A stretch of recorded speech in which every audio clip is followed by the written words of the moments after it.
Good morning, good afternoon, or good evening, whatever time zone you are in. Welcome to the Bright Spot Breakfast Club for Fundraising Leaders, which is going live now. If you are able to, if you are logging on now, please just do a little message in the chat. Do a little message in the chat to say where you're logging in from, what the weather's like, if you like. It's just so lovely to get a sense of who is logging on.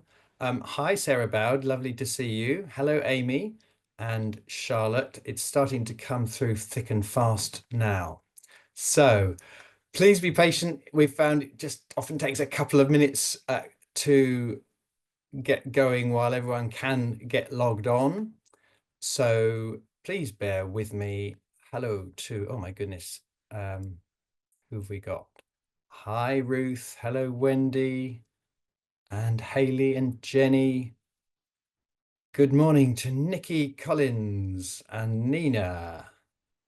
Aaron, good to see you. Hello, Emma Morris and Jack. Lovely to see some familiar names there. Please bear with us. Like I say, I'm going to plan to get going in about a minute or so. The numbers are going up. We had quite a lot of people register for this one. I think Ben's topic really struck a chord with quite a lot of people. Just click these buttons. So please bear with us while we get everyone in. I hope you're doing okay. Fundraising's not easy right now. But we're going to do everything we can through our Breakfast Club of Fundraising Leaders to help you. Hi, Jessica Stickland. Lovely to see you. Hello, Stacey and John and Nick Drew. Shout out to Bella Waitley and Sarah Taverner, a Breakfast Club stalwart and former speaker. Thank you for logging in. Oh my goodness, we've got people logging in from Kampala. And hello, Isabel. Lots and lots of different people logging in. Right, okay, we're nearly there. Thank you for being patient. I am going to get this show on the road very soon. By the way,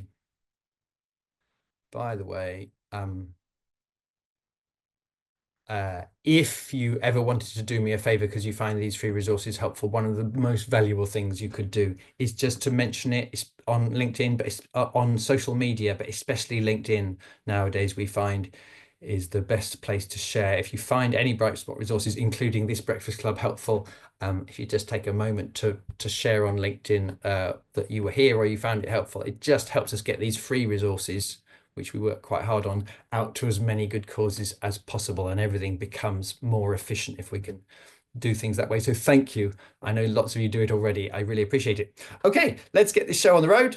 And it looks like this. Welcome to the Spring Breakfast Club for Fundraising Leaders. My name is Rob Woods. I have worked in fundraising for 25 years.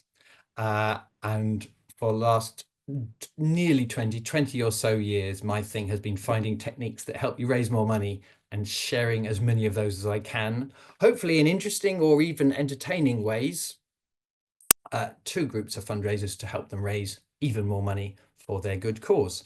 I do it through 6-month mastery programs, 1-day training courses, half-day webinars, and even 1-hour things like this, and our half-hour podcast. So there's all kinds of formats, let alone the blogs. We're just doing our utmost to get as many ideas out there as possible to help you raise more money to pay for your organization's resources. If you have not joined before, oh, by the way, just thank you ever so much for logging in. I know that there's lots of other places you could be right now. For some of you, you could be in bed. For those of you on the other side of the world, you could be just going to bed, but somehow you made time with your growth mindset to do an extra hour's learning. I don't take that lightly, and I'm going to do everything I possibly can for the next hour to make it genuinely a valuable decision that you made. Currently, there's 365 people logged on. I think we had over 800 register. They're not all going to be online live now. Many people tend to they register and then they watch back the recording, which we'll send out in the next few days. But to have 300 or 400 people in solidarity joining to learn together and help each other makes me very happy. So thank you ever so much for being here at all. If you've not been before, and it is lovely to see some old familiar faces, people who've done our courses and regulars of the club. But if you've not been before, what I'm trying to do for the next hour is share examples and ideas that would help you raise money and or lead a fundraising team.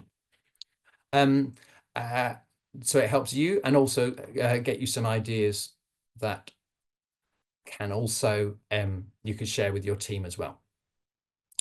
For best results, I've been doing this for a long time.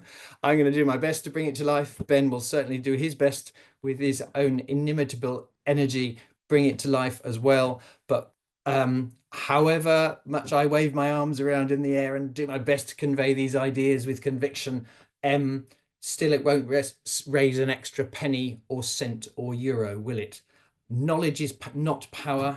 They lied to you when they said knowledge is power. It's knowledge applied, as in the things that you actually might do differently today or tomorrow or next week, which will give you a chance of raising extra pounds, euros, dollars, whatever it might be. So thank you for being here. Please do your utmost to capture any ideas you get. It might be a bit different from my idea or Ben's idea, but if you get an idea in the next hour that at some level you have a sense would help you increase income for your charity, please write it down. We will send a recording out. We don't send the slides out, but I will send out an email later today with some of the blogs. So there are other stuff, but I highly recommend you have a pen and you listen actively and you capture an idea that you believe will help you if you or your team implement it. And again, really my top tip is, even if you have to go straight to a meeting at 10 o'clock, plan at some time today to just pause and reflect for 10, 15 minutes on what you take from today and or who you're going to talk to. Are you going to show it to your team or share your top idea with your team, and when? We've got lots of content to cover, but we always try to save a tiny bit of time during the club for answering questions that arise.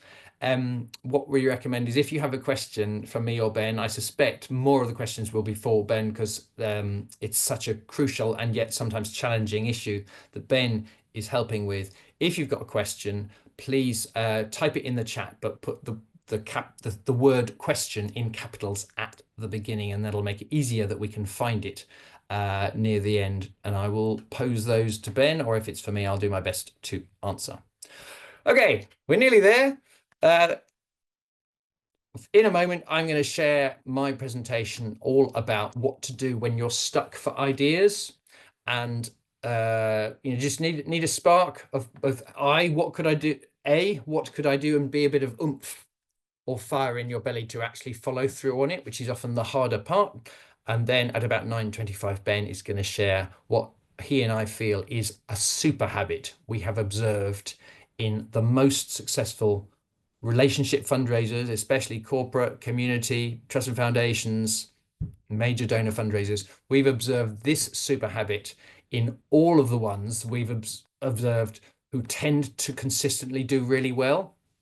It's not the easiest thing for many of us, but all the more reason Ben loves to teach it and help people make progress in it, because it makes such a difference.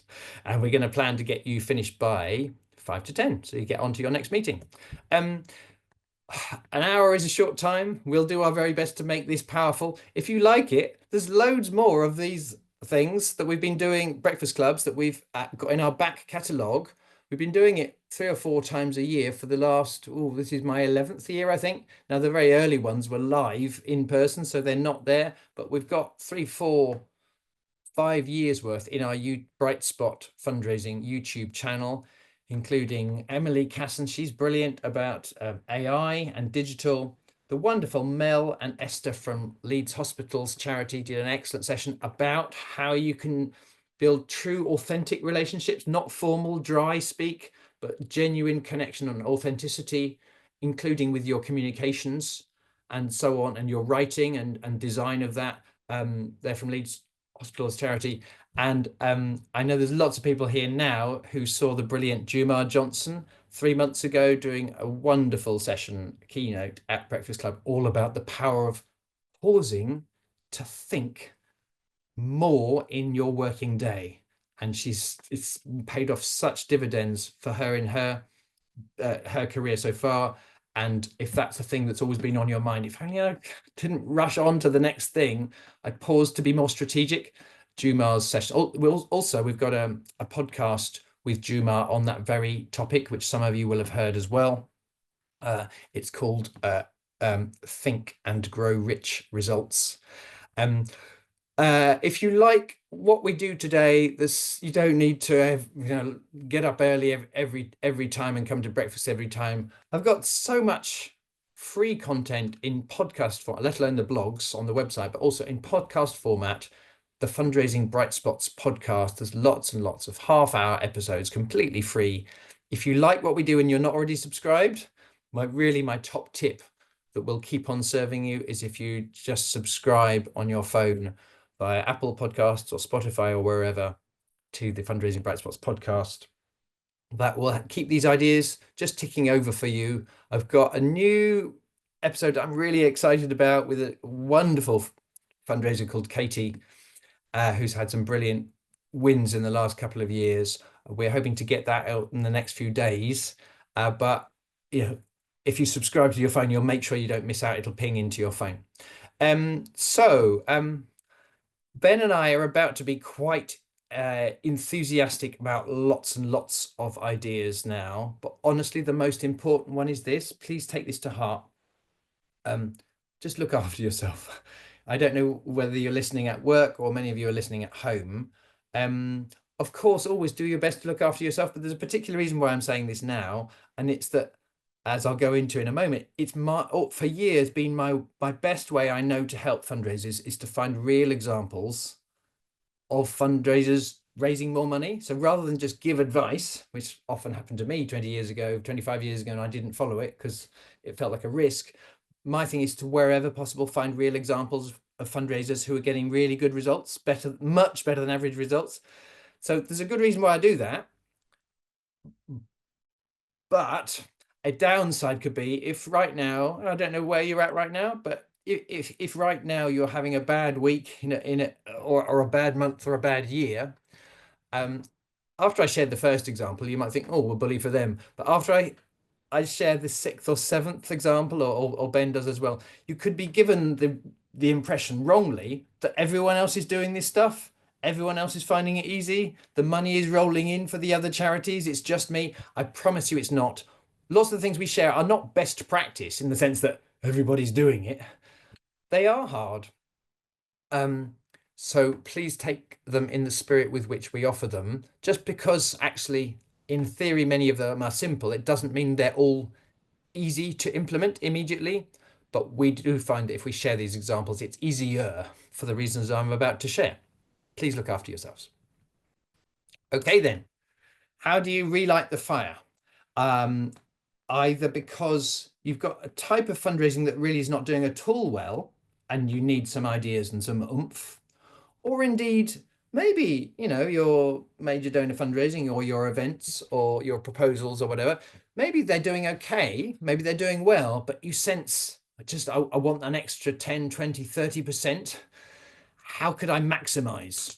But you're not quite sure where to start. My talk now for the next 20 minutes is designed to help with that. So some of you who know my work well are aware that I'm a big fan of the authors Chip and Dan Heath, the Heath brothers.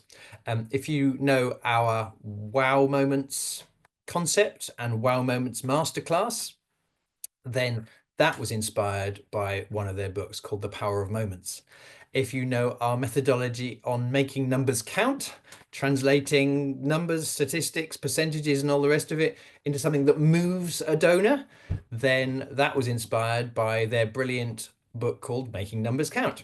So I love these books. And I love the latest one. It's called Reset.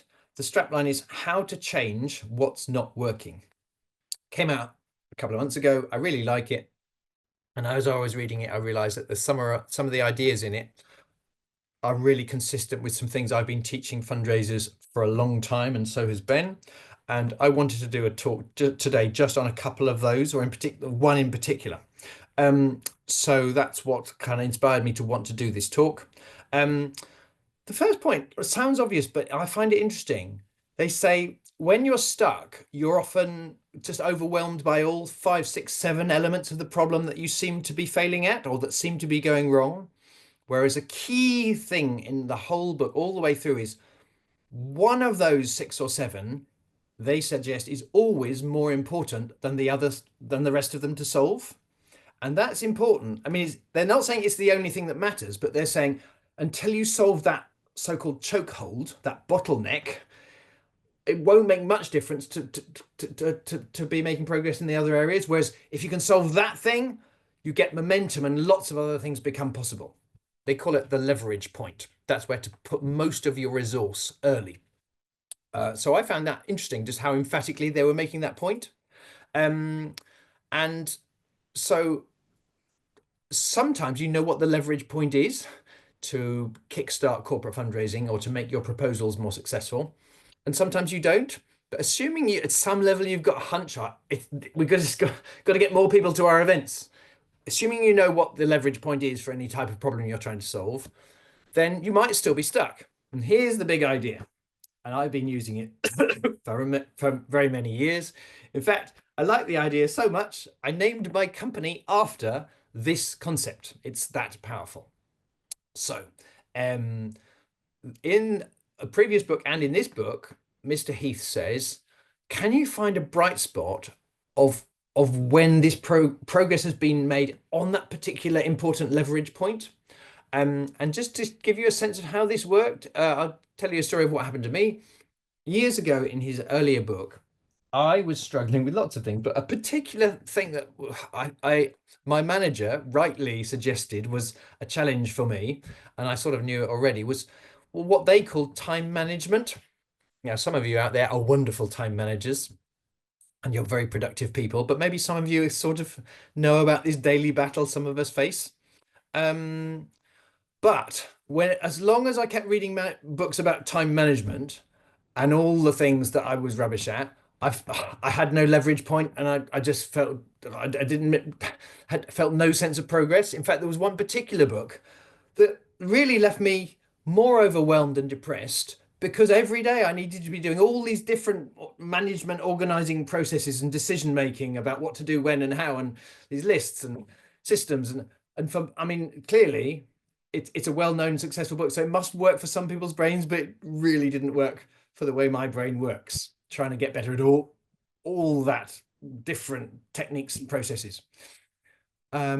So I read Heath's other book, and it said, first of all, what's the leverage point? I realized through a conversation with a friend that actually, rather than trying to get better at all of this stuff, the key thing, if I could just solve it, was prioritize in the sense of find the one, two, or three most valuable things that matter most in any given day and know them clearly. And secondly, actually do each one until you finished it without getting distracted by lots of other small, less important things and interruptions. So I decided that was the leverage point. Prioritize and not get distracted. Okay, that felt a bit easier to me than time management, but still hard. How did I solve it? What's the bright spot? And the bright spot question for me was not so much who else is good at this, but is there ever a time, Rob, when you manage to just focus on the important thing and not get distracted and finish it? And initially, my brain says, no, you're always rubbish at this. But through a conversation with this friend, I realized there is one time of the year, sometimes it happens a couple of times a year, when I'm much better at this skill of not focus and not get distracted than the rest of the year. Now, this won't be true for all of you, but I think the answer will be true for many of you. I don't think I'm the only one. I don't know if you can think what it might be. People suggest different things. Some people say when there's a deadline and different things. For me, I don't know if this resonates. For me, I realized the time I was most likely to prioritize focus and not to get distracted and be genuinely productive, most productive rather than just busy, was the day before my holiday. the day before my annual leave. Is that true for you? Now, I know you're worrying about the packing and all, but I found that the day before my annual leave, and I'm going to be away for 10 days, and I was really aware of the consequences for if I didn't get these three things done, I absolutely that day got super clear. I just have to get these things done. And then, interestingly, I definitely did behaviors that helped me not get distracted. Like I knew I'd get distracted if my phone was in the same room as me. And or even Rob managed to be more assertive, politely assertive, when other people asked me to can you, Rob, can you just do this? I managed to say, well, sorry, no, I can't, because in a way that other days of the week I often didn't manage to. Now, you might say, well, that's kind of obvious, Rob, and how does it help? It helped me hugely because in the moment of realizing that, I let go of the belief and identity I'm just rubbish at prioritizing and time management. And my brain had to admit that this is not a terminal condition written in the stars. My brain had to admit, Rob, you are capable of prioritizing, focusing, and not getting distracted. Sometimes, if the conditions are right. So now all I had to do with that realization that there is hope is do more of those things, create those behaviors and conditions on other days of the week too. And people who know me well are aware that I'm not the best time management manager in the world. But I tell you, I'm a lot better than I was before I did this bright spot idea that gave me hope, and therefore it was worth practicing. So, idea one, you can apply the bright spot strategy to give you hope or belief in the context of your own life. Whatever you say you're rubbish at, be it listening or public speaking or writing proposals, I would suggest there are times when you're a bit better than the other times, a bit better than the 95%. When does that happen? Who are you a good listener with? What was the time when your proposal was quite good or got a good result? So because the brain generalizes and deletes, it likes certainty rather than shades of gray, it's probably made you forget those. If you search for it, you will usually find an example when even you were good at that thing you swear to your friend you're rubbish at, always. Okay. Why does it work? Well, one reason, obviously, why finding a bright spot example helps is it does give you an idea. And I love some of the creative fundraising ideas I've learned over the years from fundraisers that I never would have thought of. Definitely, it gives you good strategies, but frankly, as valuable as it gives you belief, it gives you a belief. Well, if it worked for me before sometimes, then it's worth me taking the action and doing it with commitment and following through on it. Because if you don't believe this could ever be solved, then you don't take action or action very with much confidence, and then you get rubbish results. Whereas if you have any evidence that this could work for you or for someone else, then you take action in an entirely different way. Very often you get results, and then when you've got your own results, then again you shore up the belief, and that is some of how confidence is built. Okay, so in my talk, what I'd love to do is bring to life various ways you can apply the bright spot strategy. First of all, in the context of your own skills, do something similar to what I did, but maybe it's not about time management. Secondly, if you need a spark, maybe you don't have an example of this fundraising strategy or skill working, but maybe someone in your team is better at it than you or gets better results than you. I was just helping my son revise some biology recently, ready for his GCSEs coming up in a couple of months' time. And we were looking at in the textbook about some of the things to do with the theory of evolution and natural selection. And in order, what it suggested to me, which I'd forgotten, was in order for any species, for instance, the hawk moth, over time, for those creatures to get longer and longer tongues because of what genes were passed on, for instance, the gene for long tongues, there needed initially to be some variation in the population generations ago, where some hawk moths had longer tongues and some had shorter tongues. There needed to be variation. There is always variation in any population of animals, humans, fundraisers. This is a key idea. Search for it. So my colleague Ben, who you're going to meet in a moment, he was doing a training day with a hospice couple of years ago, and they decided that one of the leverage points that could really make a disproportionate difference to results was the occasion when a supporter was able to come into the hospice and visit. Kind of obvious in a way. Although I hear many fundraisers say, if I just get them into the hospice, they're sold. It's wonderful. That'll take care of it. As if, oh, I don't need to do any more. Whereas Ben was curious, okay, yes, certain charities are very inspiring, moving places, but even within that, what can we do to improve results? So I don't know how many people there were in the team of this hospice, maybe let's say 6 or 7, 8. Ben asked, do any of you do more of these visits than others? And have any of you found over time that you've got better results and the way you do the tour tends, or the visit tends to work really well? And it turned out that there was someone called Andy, who was an excellent fundraiser, really quite experienced. And just because of the nature of his job, he had hosted more of these visits than most of the rest of the team. And so Ben said, how do you do it? What's your recipe? What do you tend to do when you host these visits? And Andy said several things, but 3 of them stood out. And I found this really interesting when Ben fed it back to me, this example. Andy said, yeah, one thing I've learned is to, if at all possible, always host it on a Thursday. I mean, sometimes the donor's not free on a Thursday. If you can, make the invitation for the Thursday. Why is that, Andy? Oh, well, because Annie, and I might be getting the name wrong, forgive me if Andy's listening. Annie, who's that particular nurse who I've discovered is just, she's got a wonderful way with our supporters. If you can introduce a supporter to Annie, I would always introduce them to Annie ahead of most of our colleagues. No disrespect to them.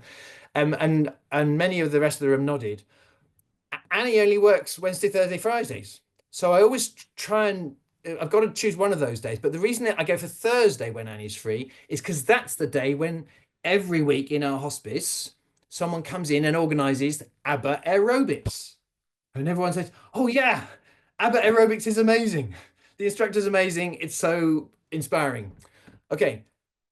So Andy would always try and arrange the visit for a Thursday at 11 o'clock, A, because Annie would be around, and B, because then you could just witness a tiny bit of ABBA aerobics. And then Andy said, as well as when, I also think about where. And over the years, I've tried it different ways. Nowadays, I always, if possible, try to end up in the chapel. Why is that? Well, because some of the most moving stories I've ever heard about how wonderful our colleagues are and the difference they make to people's lives happen in the chapel. There's a couple of extraordinary, wonderful, heartwarming stories about weddings that have happened in this chapel. And I often share a couple of those. But I found it's better to do it at the end of the visit, not halfway through. Anyway, Andy shared that. Many of the team were not doing any of those 3 tactics because they didn't know them. Because how would they know? Because they hadn't hosted so many visits. Anyway, a bit of the story I like is about, I don't know, a month or 2 later, Ben did a follow-up webinar with that group, and one person was very excited, and she shared, and I'll try and be brief. There's this particular a couple of donors, I think they were brothers. They had given sporadically over the years, but at a fairly low level, and they were really quite wealthy. But in the past, it had been sporadic and fairly low level. Andy's colleague did a visit more his recipe. Having learned this bright spot recipe, she did it exactly that way, finished in the chapel, told a couple of very interesting, moving stories, and they were visibly moved. And what they did was there and then make their largest gift ever. And it wasn't sporadic, it was spread. So there's some consistency coming in over 3 years. And Ben and I love this example of what can happen when you lean into and search for the bright spot recipe and then share it with everyone else. Ilana is a brilliant fundraiser. She worked with a particular organization, and the idea was to not do a third-party match giving campaign with someone else, but to go out. They got 5 major donors to make donations that could be used as a match giving pot. And then the strategy was, so already that's smart, because some of those major donors were more likely to give because of that multiplier effect. And the idea was to then make calls to donors who had given one-off gifts and see if they would become regular givers. because their gift would be matched from the match giving pot. Great strategy. It was working. But interestingly, in the second half of my podcast, Ilana said it really took off at this point when what I don't know if leaders among you might resonate with this. One of the team didn't do exactly as they were told.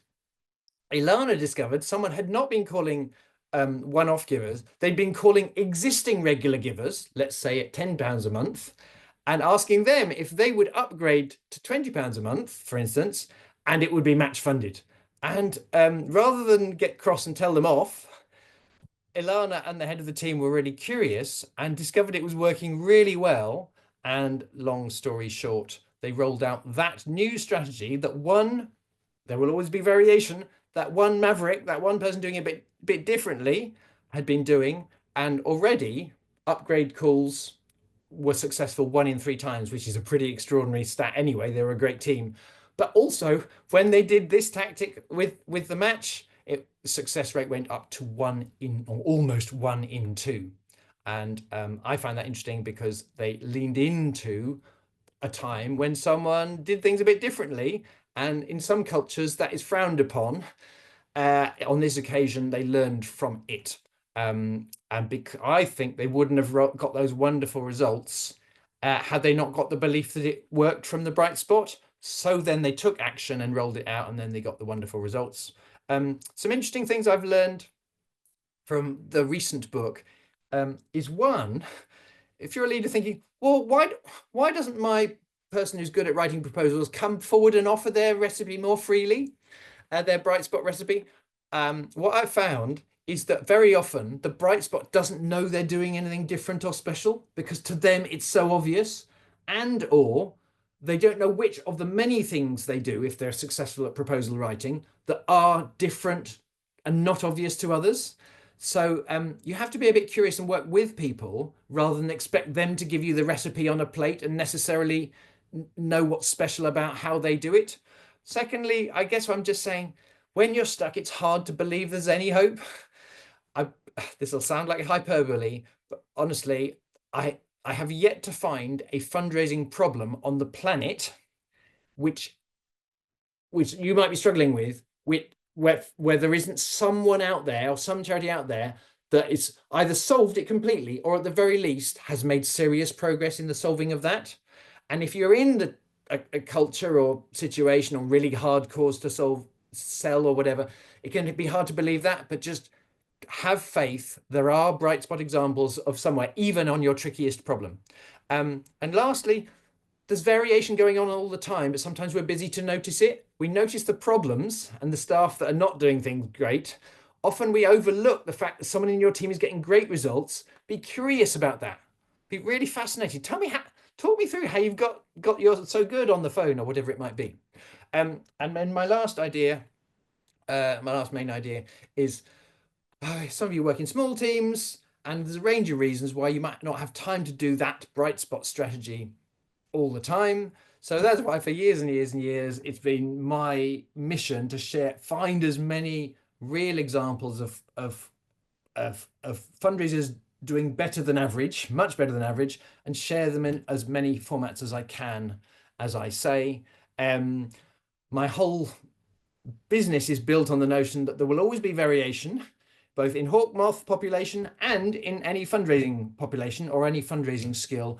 There will always be variation. Some people are doing normal, some are really struggling, and there's always a few that are doing not just a bit better, but much better than others.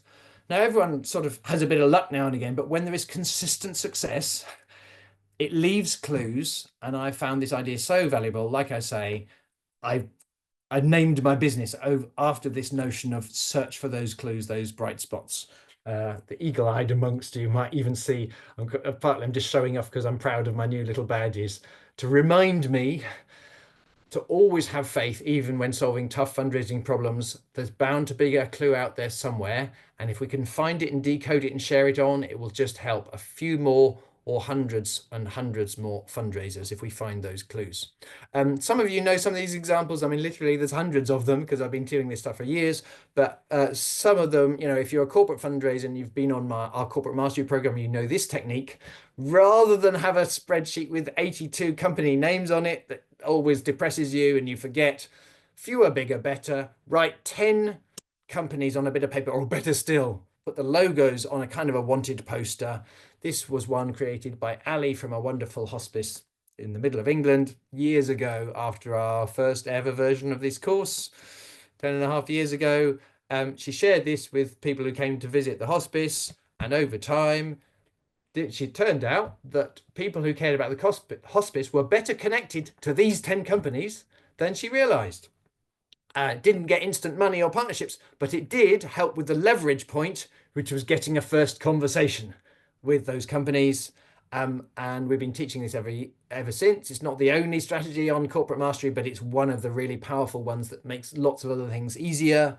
A wonderful fundraiser called Charlie was on last year's program. She did almost exactly what I just said. And on my podcast 171, she shares the story of a colleague coming and seeing her Dream 10 list and saying, "Oh, what? I mean, I used to work there for years. I've got loads of good mates still work at that company. Is that any good to you?"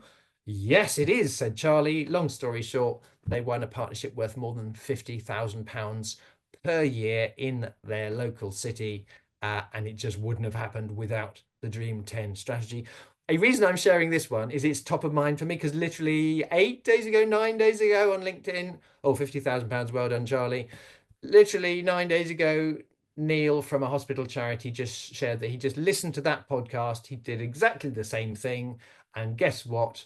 By the end of 48 hours later, he had connections into and coffees booked with two of the 9 companies that he'd put on his Dream 9 list. So that's the bright spot in action. He had belief to do it as well as strategy. I think I'm going to move on through that one, and I'm just going to mention in fact, I'm going to move on to this one because I want to keep time. And there's a wonderful fundraiser called Chris, who again, he often comes to this breakfast club. I don't know if you're out there, Chris, but so great to see your recent results that you were sharing on LinkedIn. A way Chris has solved that leverage point of getting more chats with people who could care about your cause, especially companies. He came on Corporate Mastery program 3 years ago. And then he's created this event strategy, not where you make money from the events, but where you put on free events for companies who are supporting his small cancer charity in Leeds and who would be interested in finding out more. They all come along, they have a networking event, they hear powerful stories about the difference the money makes, they have fun, they connect. Anyway, it's worked unbelievably well for Chris, to the extent that on my podcast, he shares exactly his recipe for how they do it, even as a small charity with limited resources, how they do it.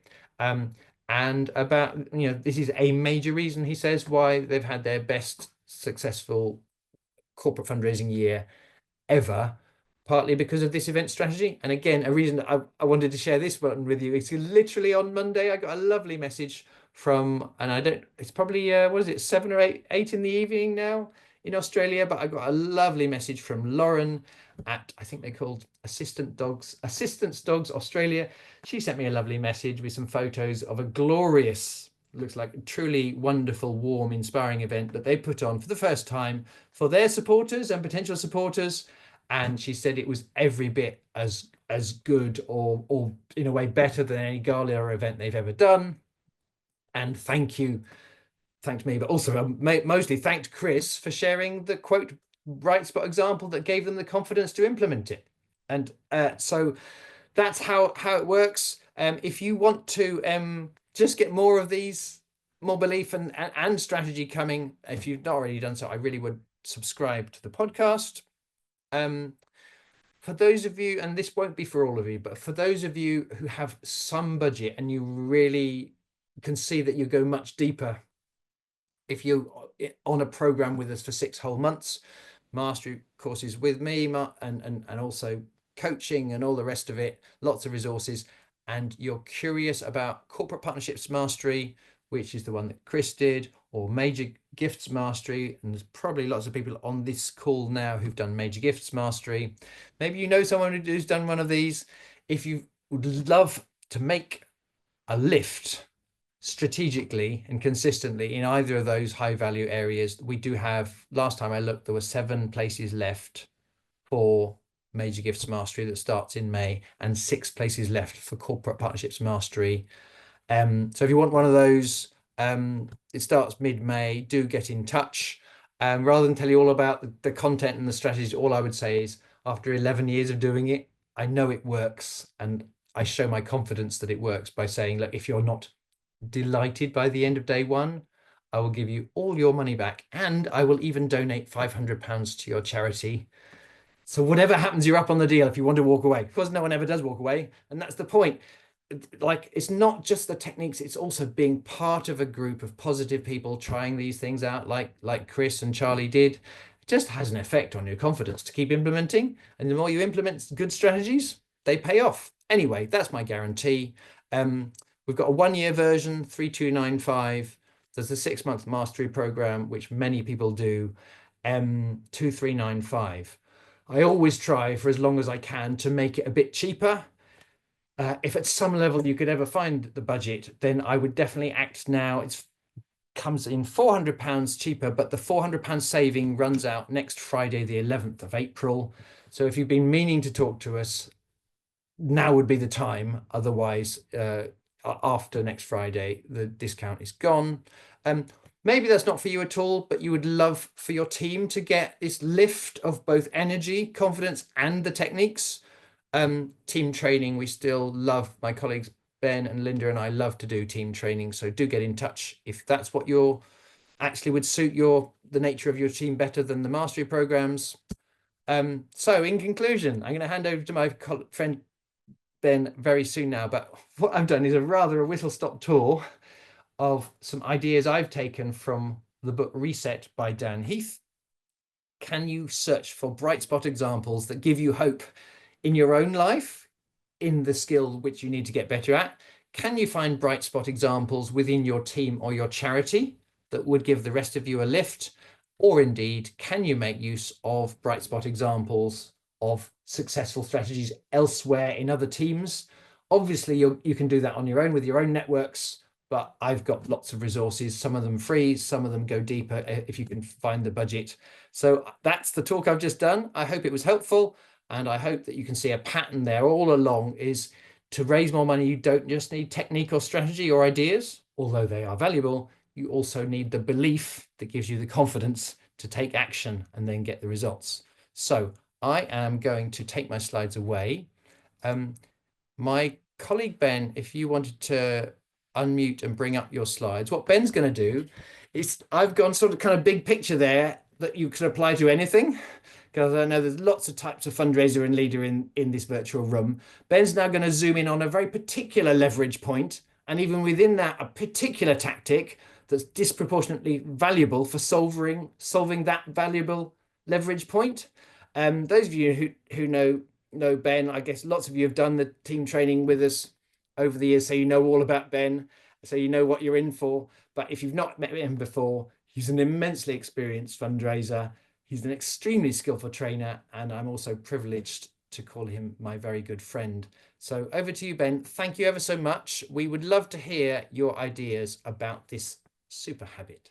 Thanks very much, Rob. Hello, everybody. I've loved seeing the chat and the people talking about having been on the mastery program. You're right, Rob. As you were talking about bright spots, and in particular, leverage points, it did make me realize you were doing the introduction for this section, because when we have hunted out, and I've been doing studies, in hindsight, most of my life, I've obsessed about why someone seems to have either got better results than me, or why is it that at my best I've managed to get extraordinary results.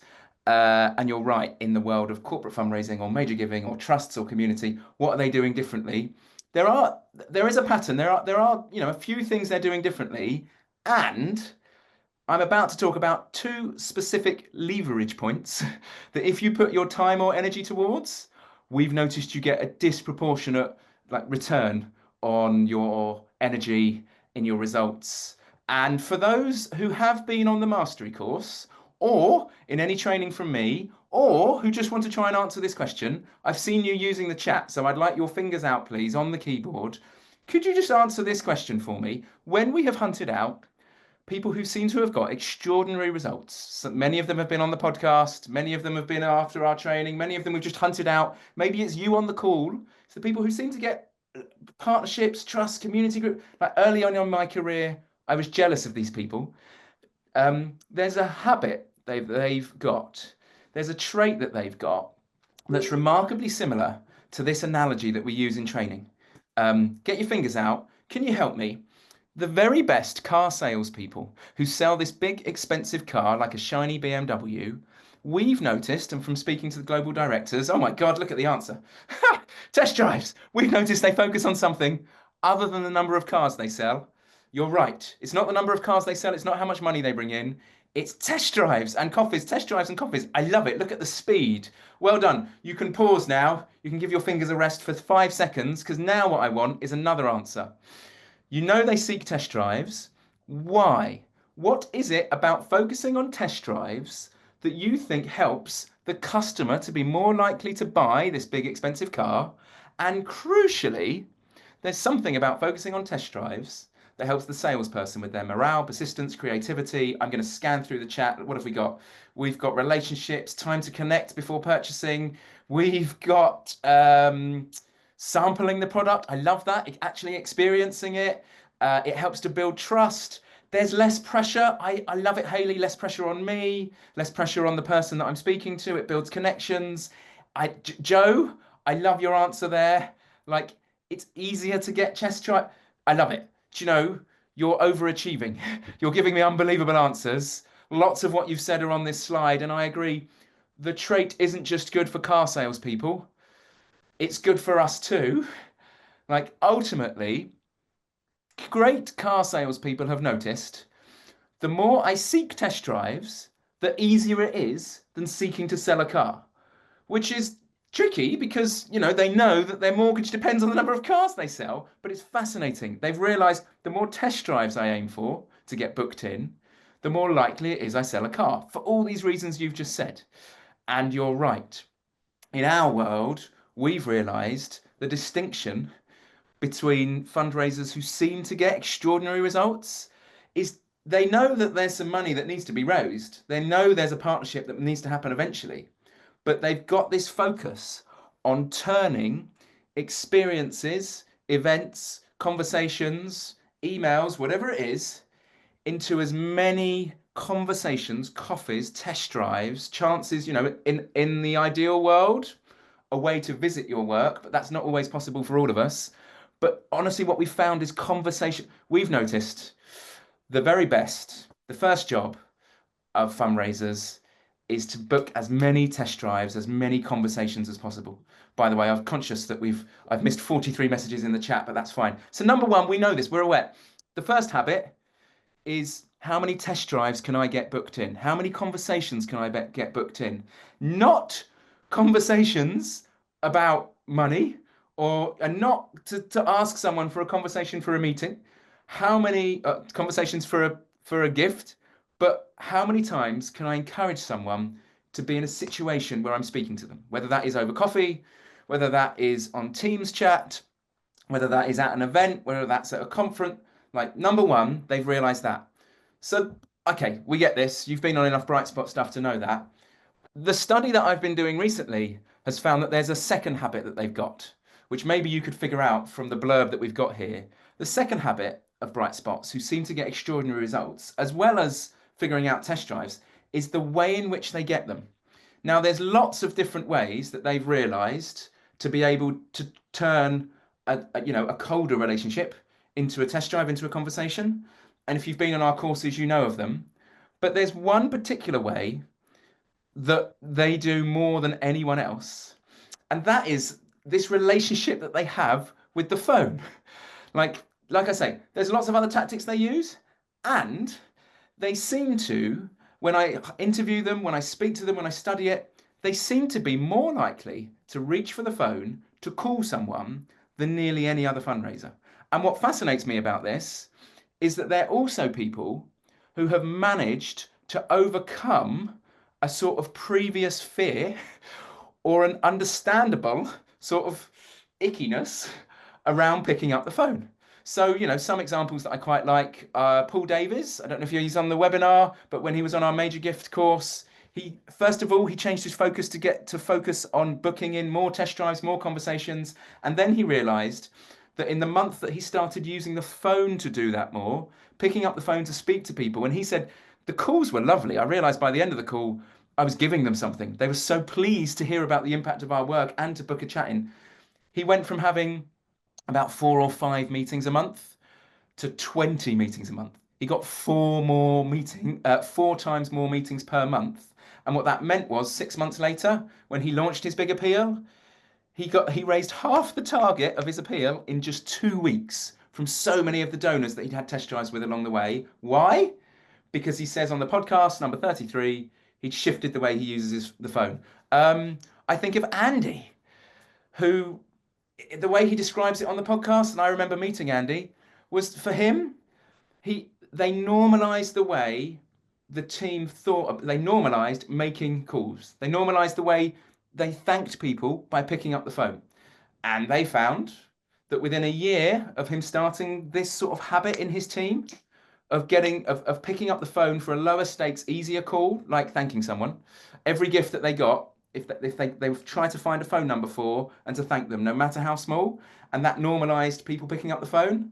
By the end of the year, a 349% increase in income.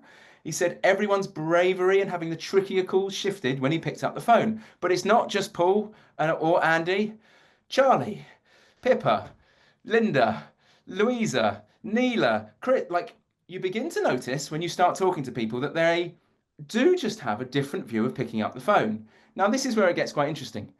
Um, Early on in my career, I think I kind of knew this, and it's quite not like I kind of know that there's this habit that I should be doing on the phone, using the phone more.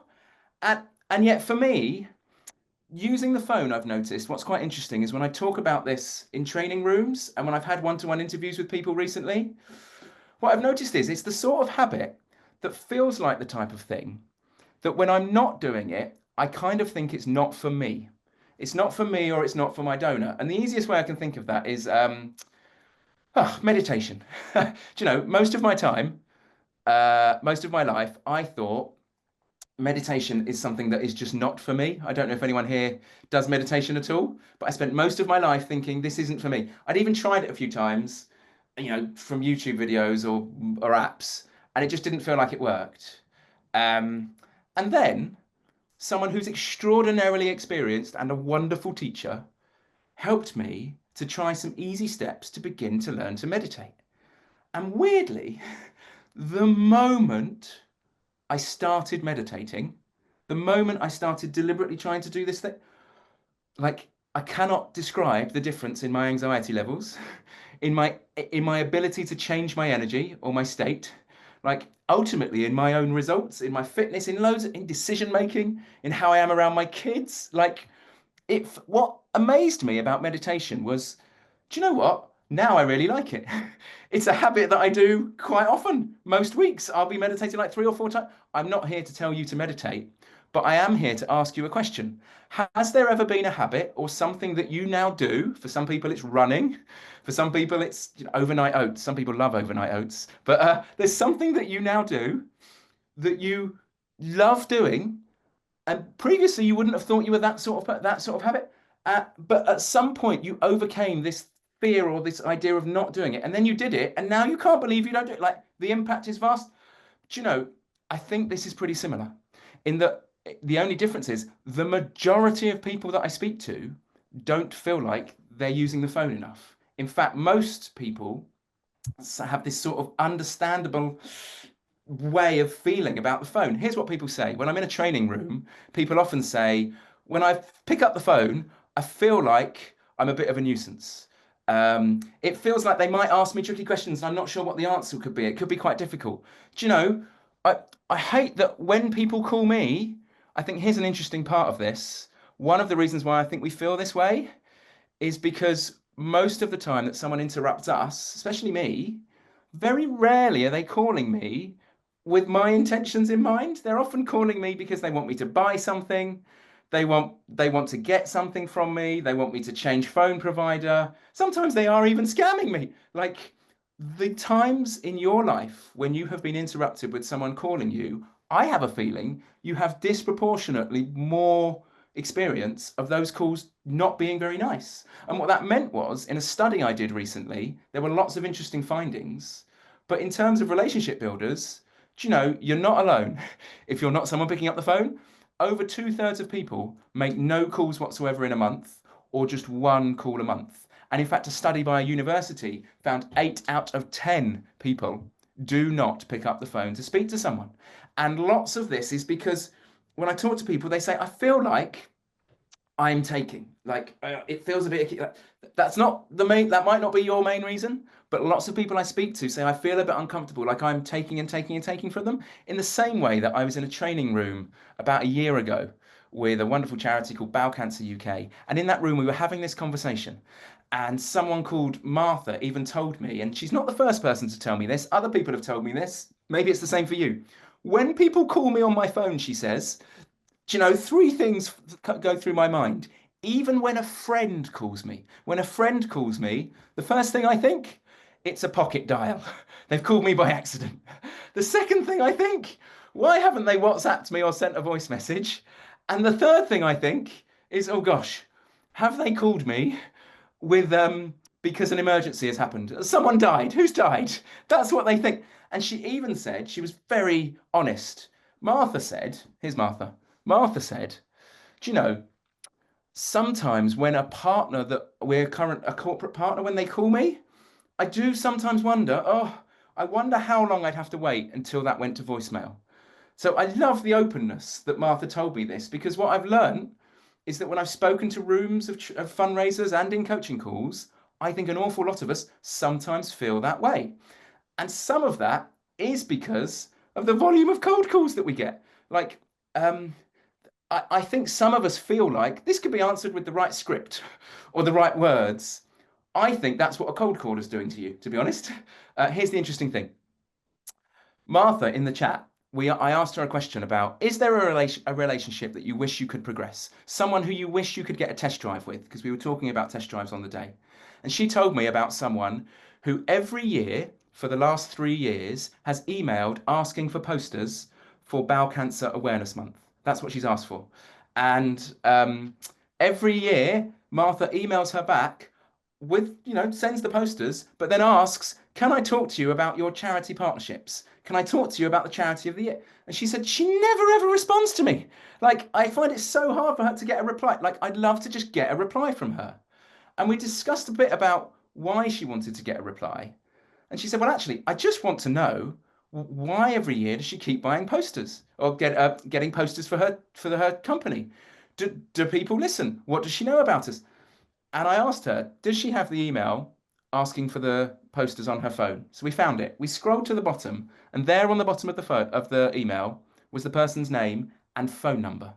And I asked her, Martha, what do you think you should do to try and help you get this meeting, this chat, this test drive with this person?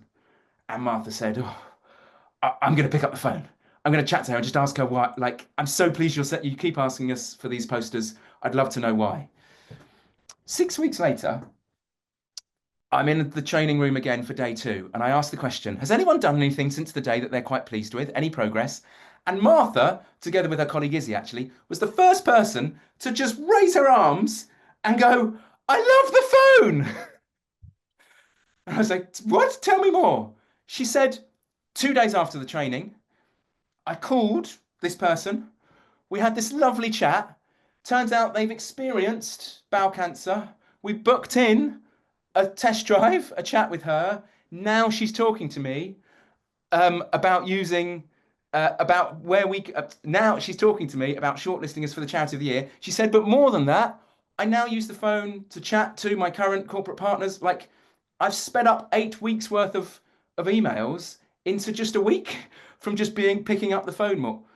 And what fascinates me is a bit like when I felt with meditation, is this is an interesting habit that when someone overcomes a couple of things, and in the first thing focuses on test drives before asking for a gift or a partnership or a truck, like when they overcome a couple of things, they begin to see a shift. Now, here's what I'd like to do.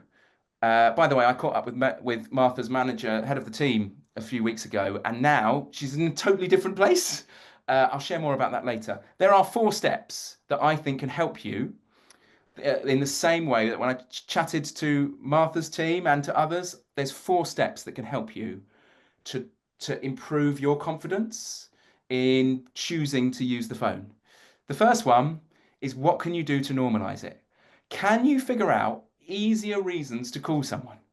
So there's 3 that I've noticed. Number 1, call to say thank you in the same way that Max did when they had a thankathon. That's a well-known technique, but there was one day of the year where Max's whole team and whole hospital called as many people as possible who'd once supported in the past. It could be they supported this month, it could be they supported years ago. Have a thankathon. That's what Andy Watts did. To increase his trust fundraising, he called anyone to say thank you. By the way, Max talked very generously on our memberships club about the impact of his thankathon on his staff, on their confidence, and on relationships with supporters. And one of my favourite things he talked about was this WhatsApp message that one of the people who called received. You can see it on the screen, but just to let you know, thank you so much for your phone call today. It made me cry hearing someone else mentioning my daughter X's name again. Both her and her sister received intensive care on this ward of the hospital. Her sister is now 11 and loving secondary school. It was lovely to know we'd raised £7,000 over the years to say thank you and hopefully help other babies, as I didn't realise it was that much. So the time you took to call was really appreciated, especially after a tough week at work. What thank you calls can you make? Because you'll notice it might shift your confidence and your supporters will appreciate it. Naomi Campbell, not that Naomi Campbell, a different Naomi Campbell, from Friends of Life, a charity in Northern Ireland. She decided on day 1 of our mastery course to set out a time to help make thank you calls. A few months later, she did a thankathon, made thank you calls. And on day 4 of our mastery course, she got on a plane to fly over to the UK for the course. And there, sitting next to her, was someone she started talking to who had a Scottish accent. And when she started talking to him, it turned out, when he found out she worked for Fields of Life, he said, "Oh, I support Fields of Life." And she said, "Oh, that's really cool." And they started talking about their work. And then as was hearing his accent, she went, "I'm sure we've spoken before." And it turns out that 3 weeks earlier, when doing her thankathon, Naomi had actually called this donor. Now, the first time she'd called, she hadn't got through because he'd said, "I hadn't recognized the number," because she started talking to her. The second time she called, it was his lunch break. He'd had a really busy day. He was having a break. He saw her number. He answered the call and he said to her on this plane, sitting next to her, "You have no idea how much your call made my day." Really? No charity has ever called just to thank me. Like, I love this. Like, what can you do to normalize these calls? Number 1, call to just thank people. Who could you think of that you could thank today? Number 2, who is a colleague that you know you need to speak to get something done? Is there someone that you can call from that team? When I caught up with Martha's boss recently, she said a year on, actually, the interesting thing was the head of the team wasn't actually in the first day's training. She was ill. She couldn't believe that Martha had once said, "I don't like using the phone. I'm a bit anxious about it." She couldn't believe that. She said, because a year on, honestly, she said, when there's a team who we know like isn't always doing the things we'd quite like them to do, like the moment Martha hears of it, she doesn't email them. She picks up the phone. Like she just solves these problems before they've even appeared. Like my question to you is there a team internally that you could call instead of sending that email? That's normalizing it. A final one, who sends you emails when you get an email from a company or from a donor or from a trust? Like, how can you normalize replying to that email by picking up the phone, whatever the request is, whatever the question is, whether that is, so one of my favorite examples is Pam, who at Christmas time, a company who emailed to say, we've just got in touch with 10 other charities. We have a pot of money this Christmas that we'd like to split amongst the 10. Um, can we, could you please send me your bank details? That is what the email said. Could you please send us your bank details? Pam decided not to just email, she decided to call, and this is what happened. I think I must have been one of the only charities that actually called, because they just sent like a generic, "Hi, we really want to donate to you this year, send us your bank details." So I rang and said, "Oh, that's lovely. Thanks so much. I've never heard of you before. I'm based in Chester, blah, blah, blah." So we had a good chat. And then she emailed me and said, £50,000 going to be landing in your bank account tomorrow. Thank you so much. I was just like, okay. I like the fascinating thing for me is when Pam describing this to me said that we must have been one of the only charities to actually call them. I was talking to a trust fundraiser recently who, when she bravely picked up the phone to speak to a trust that had just sent them a generic email, she picked up the phone.